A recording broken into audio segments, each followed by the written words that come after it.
அனைவருக்கும் வணக்கம். கஜகஸ்தானில் இருக்கிற அஸ்தானா அப்படின்ற அந்த நகரத்தில் பார்த்தீங்கன்னா இன்றைக்கி எஸ்சிஓ சமிட் நடந்து முடிஞ்சிருக்குங்க. 2 நாள் சமிட்டு. இந்த ஃபோட்டோ நீங்கள் பாருங்கள். நம்மளுடைய ஃபாரின் மினிஸ்டர் ஜெய்சங்கர் அவர்கள் எக்ஸ் வலைதளத்தில் போட்ட ஒரு ஃபோட்டோ. நம்மளுடைய ஃபாரின் மினிஸ்டரும் சைனாவினுடைய ஃபாரின் மினிஸ்டர் வாங்கியும் கை கொடுக்குற மாதிரியான ஒரு புகைப்படம். இதில் வாங்கி அவருடைய முகத்தை பாருங்களேன், ஒரு சின்ன சிரிப்பு கூட இல்லை. ரொம்ப மனுஷன் ஸ்டிஃபாக இருக்கிறாரு. ஒரு நபர் நம்மக்கிட்ட எப்படி பிஹேவ் பண்ணுறாரு அப்படின்றத வச்சே இந்த பாடி லாங்குவேஜை வச்சே ஒரு சில விஷயத்தை நம்மளால் புரிஞ்சுக்க முடியும். ஸோ சைனா இந்தியா கிட்ட ஒரு ப்ளசண்ட்டான ஒரு இதை காட்டலை.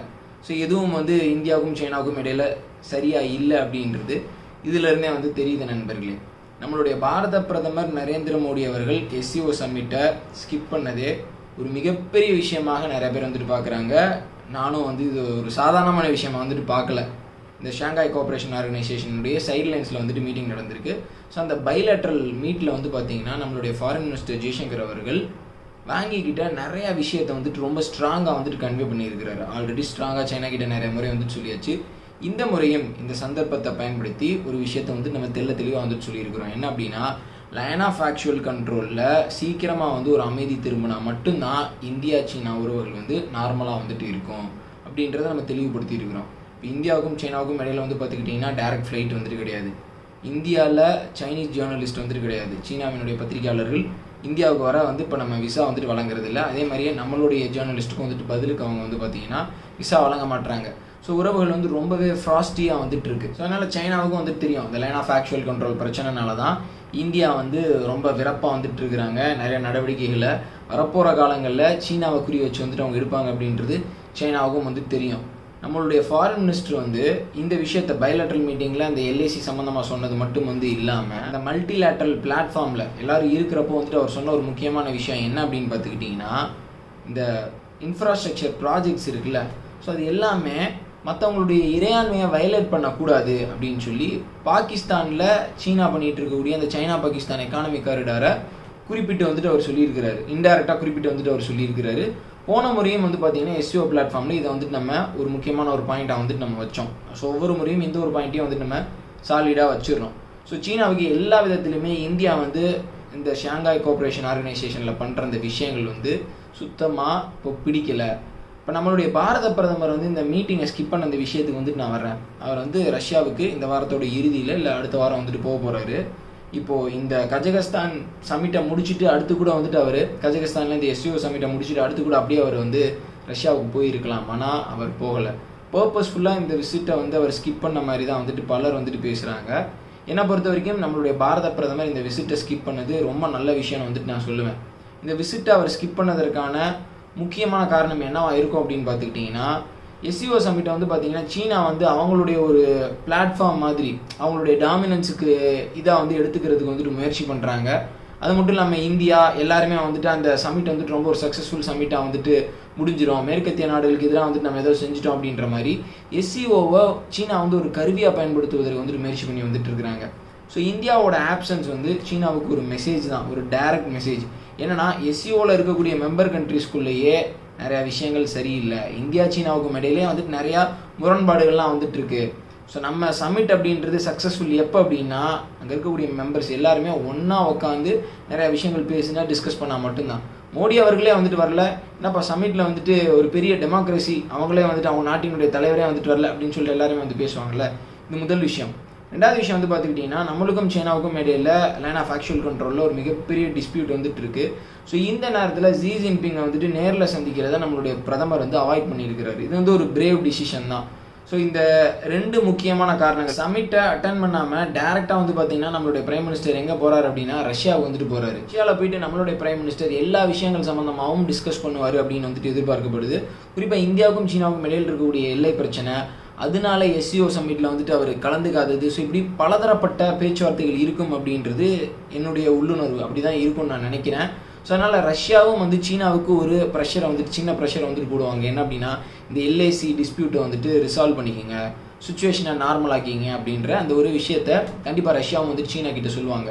ஸோ நம்மளுடைய கவர்மெண்ட் எல்லா விதத்துலையுமே லைன் ஆஃப் ஆக்சுவல் கண்ட்ரோலில் இருக்கக்கூடிய அந்த பிரச்சனையை சரி செய்யணும், சுச்சுவேஷனை நார்மல் ஆக்கணும் அப்படின்னு சொல்லிட்டு 360 டிகிரியில் வேலை செஞ்சு இருக்கிறாங்க நண்பர்களே. கிடைச்ச ஆப்பர்ச்சுனிட்டிஸ் எல்லாத்தையுமே அவங்க பயன்படுத்திக்கிறாங்க. சரி, நான் அடுத்து பாகிஸ்தான் சம்மந்தமான ஒரு முக்கியமான செய்திக்கு வந்துட்டு நான் வர்றேன்.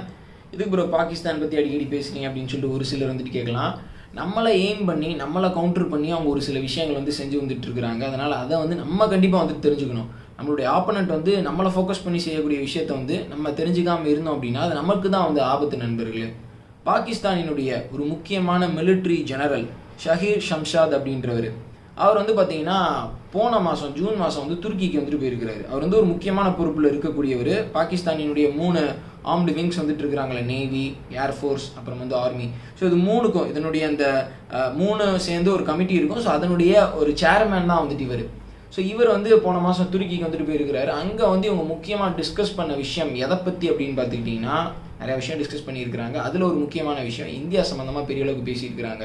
அமெரிக்கா வந்து இந்தியா ரஷ்யா கிட்ட இருந்து வாங்கின அந்த S-400 ஏர் டிஃபென்ஸ் சிஸ்டமுக்கு வந்துட்டு சாங்ஷன் போடல. ஆனால் துருக்கி வந்து ரஷ்யா கிட்ட இருந்து வாங்கின S-400 ஏர் டிஃபென்ஸ் சிஸ்டமுக்கு சாங்ஷன் வந்துட்டு போட்டிருக்கிறாங்க. ஸோ அதனாலே துருக்கி வந்துட்டு செம்ம கடுப்பில் வந்துட்டு இருக்கிறாங்க.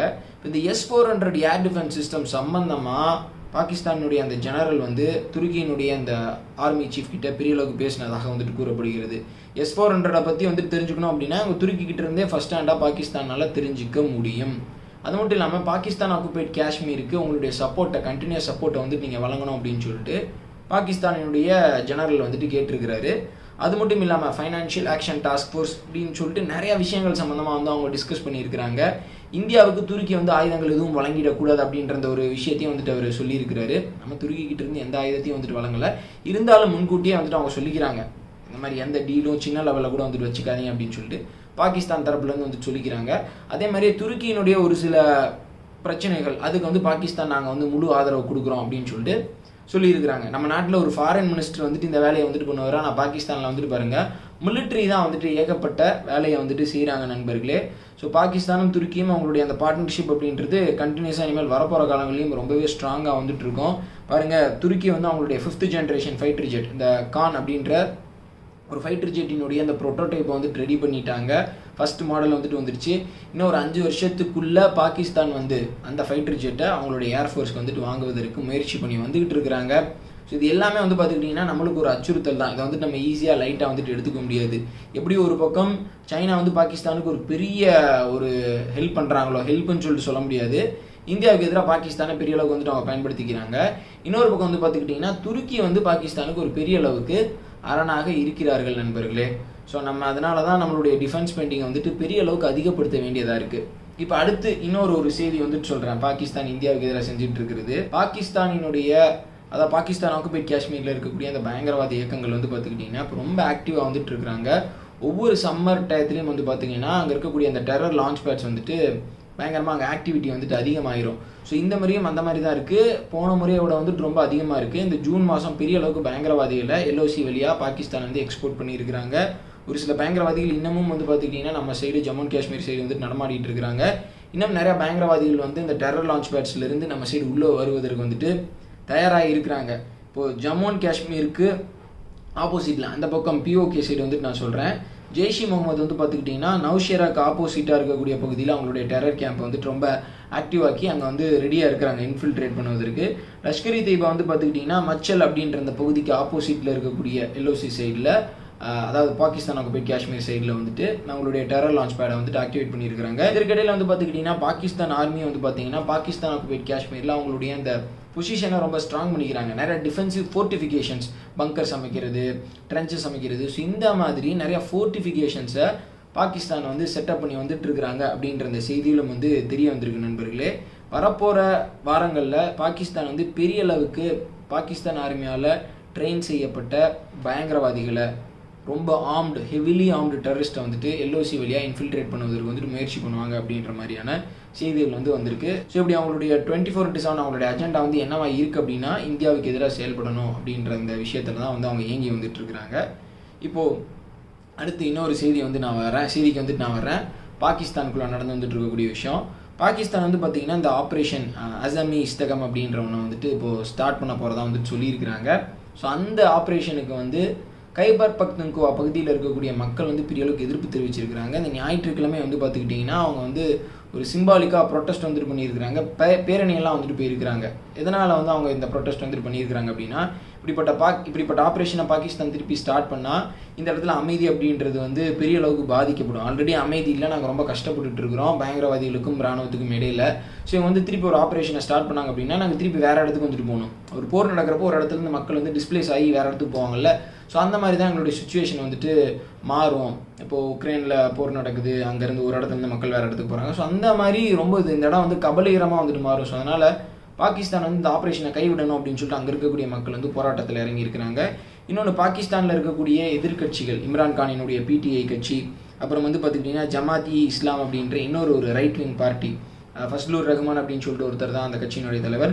ஸோ அவருடைய கட்சி எல்லாருமே வந்து இந்த ஆப்ரேஷனுக்கு எதிர்ப்பு தெரிவிச்சிருக்கிறாங்க. என்ன சொல்கிறாங்க அப்படின்னா, பாகிஸ்தான் ஆர்மி வந்து சரியாக பிளான் பண்ணாமல் மக்களினுடைய குறைகள்லாம் வந்துட்டு கேட்காம திடுதிப்புன்னு வந்துட்டு ஒரு முடிவு எடுத்திருக்கிறாங்க. பார்லிமெண்ட்லேயும் இந்த விஷயத்தை வந்து டிஸ்கஸ் பண்ணல அப்படின்னு சொல்லிட்டு இந்த விஷயத்துக்கு எதிர்ப்பு தெரிவிச்சிருக்கிறாங்க. இன்னொரு பக்கம் முக்கியமான ஒரு பலூச் பொலிட்டிக்கல் லீடர், அவர் வந்து பார்த்திங்கன்னா லண்டனில் வந்துட்டு இருக்கிறாரு. பாகிஸ்தான் ஆர்மியால் தேடப்படக்கூடிய ஒரு நபர், அவர் பேர் வந்து மாரி. ஸோ அவர் வந்து யூகேல இருந்துட்டு என்ன சொல்லியிருக்கிறார் அப்படின்னா, இந்த ஆப்ரேஷன் வந்து சீனாவுக்காக வந்து பாகிஸ்தான் பண்ணுறாங்க. பஞ்சாப் ஹெஜிமோனியை, பஞ்சாபினுடைய அந்த டாமினன்ஸை வந்துட்டு பலூச்சிஸ்தான்லேயும் கைபர் பக்துன்குவாலையும் காட்டுவதற்காக வந்துட்டு பாகிஸ்தான் இந்த ஆப்ரேஷன் வந்துட்டு பண்ணுறாங்க.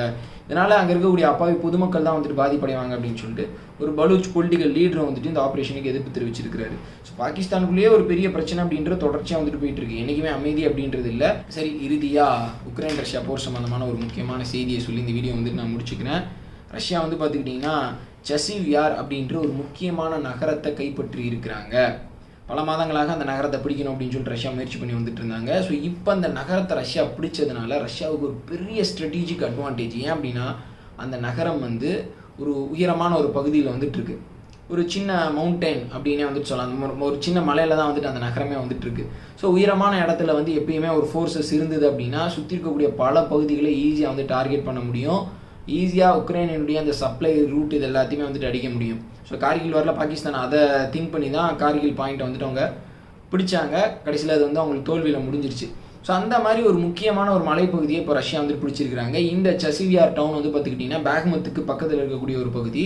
ஸோ இப்போ இந்த பகுதியை கைப்பற்றிட்டாங்க. இதற்கப்புறம் இதில் சுற்றி இருக்கக்கூடிய இன்னும் நிறையா சின்ன சின்ன சிட்டிஸ், உக்ரைன் கைவசம் இருக்கக்கூடிய சிட்டிஸ் எல்லாமே வந்துட்டு இனிமேல் ஈஸியாக ரஷ்யாவினுடைய கைவசம் வந்துடும் அப்படின்ற மாதிரி வந்துட்டு சொல்கிறாங்க. ஒரு உக்ரைன் மிலிட்ரி அஃபீஷியல் வந்துட்டு என்ன சொல்லியிருக்கிறார் அப்படின்னு பார்த்துக்கிட்டிங்கன்னா, இந்த சசிவியார் நகரத்தில் இப்போ எதுவுமே வந்துட்டு கிடையாது, எல்லா கட்டிடத்தையுமே வந்துட்டு ரஷ்யா தகர்த்துட்டாங்க. ரஷ்யா வந்து உக்ரைன் ஃபோர்ஸஸை விரட்டுவதற்காக பயங்கரமான artillery attack, drone attack, missile அட்டாக்லாம் வந்துட்டு பண்ணாங்க. ஸோ அதில் அந்த நகரத்தில் இருக்கக்கூடிய எல்லா பில்டிங்ஸுமே வந்துட்டு சேதமாயிருச்சு அப்படின்னு சொல்லிட்டு அவர் சொல்லியிருக்கிறாரு. அது மட்டும் இல்லாமல் அந்த நகரத்தில் நடக்கிறது வந்து பார்த்துக்கிட்டிங்கன்னா நிலவில் நடக்கிற மாதிரி வந்துட்டு இருக்கு. நிலவில் வந்துட்டு எப்படி லேண்ட்ஸ்கேப் வந்துட்டு இருக்கும், ஃபுல்லாக பள்ளமாக இருக்கும், மேடு பள்ளம் பாறை அந்த மாதிரி இருக்கும். ஸோ அந்த மாதிரி தான் இந்த பகுதியை வந்துட்டு இப்போ இருக்குது அப்படின்னு சொல்லிட்டு அவர் சொல்லியிருக்கிறாரு.